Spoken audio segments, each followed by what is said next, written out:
نے آپ کے دل کو لوگوں کے لیے نرم فرما دیا. اور اگر آپ کے مزاج میں سختی ہوتی تو لوگ اس طرح آپ سے جڑے نہ رہتے بلکہ اے نبی منتشر ہو جاتے. ایک بات یاد رکھیے گا، دل کی سختی سوہان روح بن جاتی ہے.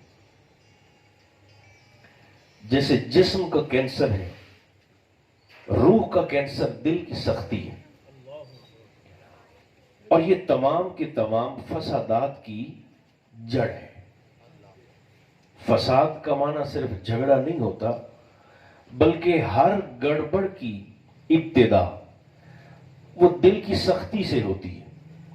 یہاں سے مزاج کی درستگی شروع ہوتی ہے اور جو کڑواہٹ پھر آہستہ آہستہ انسان کی زبان پر آنے لگتی ہے. کل ہی ایک بات میرے مطالعہ میں آئی اور آپ یقین جانیں میں کل سے پہلے وہ انداز کلام کا اور گفتگو کا کم از کم میرے علم میں نہیں تھا. افریقہ میں کچھ قبائل ایسے ہیں، لفظوں کا اثر دیکھیے گا، یہ الفاظ جو میں اور آپ بولتے ہیں، یہ زبان جو میں اور آپ استعمال کرتے ہیں، یہ لفظ تاثیر کیسی رکھتے ہیں. افریقہ کے کچھ قبائل میں جب ان لوگوں کو کسی درخت کو کاٹنے کی حاجت پڑتی ہے تو ہمارے ہاں تو یہ ہوتا ہے کہ درخت کی ٹہنی کو کلہاڑے سے کاٹا جاتا ہے، اس کی ٹہنیوں کو تراش خراش کر کے چھوٹا کیا جاتا ہے. مگر وہ افریقی قبائل ایسا نہیں کرتے بلکہ وہ جو ماحول کو جاننے والا ہے وہ لکھتا ہے کہ اس خاص قبیلے کے افراد، مرد بھی اور عورتیں بھی، اس ایک درخت کے ارد گرد دائرہ بنا کر جمع ہو جاتے ہیں اور اپنی بولی میں، اپنے الفاظ میں اونچی اونچی آواز سے اس درخت کے سامنے اس پر گویا چیختے ہیں، درخت پر چلاتے ہیں، اپنی زبان میں سخت الفاظ استعمال کرتے ہیں. بھئی پھر ہوتا کیا ہے؟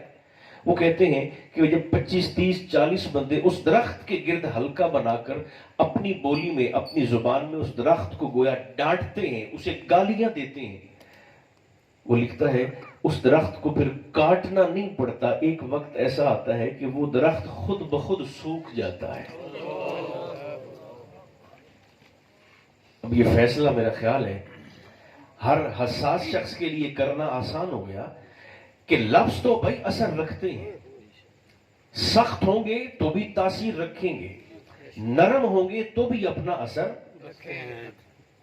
اس لیے میرے کریم نے فرمایا، سرکار نے فرمایا یہ جو تمہارے دو جبڑوں کے درمیان میں ایک شے ہے، حضور علیہ السلام ارشاد فرمایا تمہارے جو دو جبڑوں کے درمیان، یہ جو تمہاری زبان ہے، سرکار نے فرمایا اس زبان کے غلط استعمال کی ضمانت کہ تم نہیں کرو گے، فرمایا یہ ضمانت مجھے دے دو، تمہاری جنت کی ضمانت تمہارا نبی تمہیں دیتا ہے. میں ممبر پر آپ کو سچی بات کر رہا ہوں، یہ بڑا مشکل ہے. زبان کے صحیح استعمال کی ضمانت دینا یہ آسان نہیں ہوتا. یہ تو اللہ نے کریمی فرما دی، چونکہ وہ کریم ہے. اس نے کریمی فرما دی کہ ہماری تربیت کے لیے اس نے سرکار دو عالم علیہ السلام کو مبعوث فرما دیا. اور اس سے بڑھ کر اس کی کریمی کیا ہو سکتی ہے کہ محبوب اس نے بنایا اپنے لیے تھا، عطا ہمیں فرما دیا. ورنہ جس سے آپ محبت کرتے ہیں آپ تو اسے زمانے کی ہوا نہ لگنے دیں. یہ ظرف سوائے میرے رب کے اور کائنات میں کس کا ہو سکتا ہے کہ محبوب بنایا اپنے لیے تھا، اتنی محبت کرتا ہے مجھ سے اور آپ سے، عطا ہمیں فرما دیا.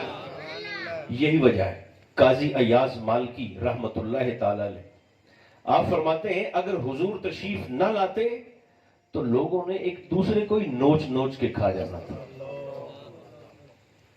ایک لمحے کے لیے ذرا سوچیں، اس محفل شریف کے رسمی ماحول سے ذرا خود کو نکالیے اور ایک لمحے کے لیے سوچیں. ابھی پچھلا مہینہ تھا قربانی کا، ماہ ذی الحجہ شریف. ہم بازار سے، منڈی سے جو جانور خرید کے لاتے ہیں نا قربانی کے لیے 10 دن پہلے، اس جانور سے اتنی محبت ہو جاتی ہے کہ گھر کے بچے روتے ہیں جب اسے ذبح کرنے کے لیے لے کر جایا جاتا ہے. خود مالک کے دل کو یہی تو قربانی ہے۔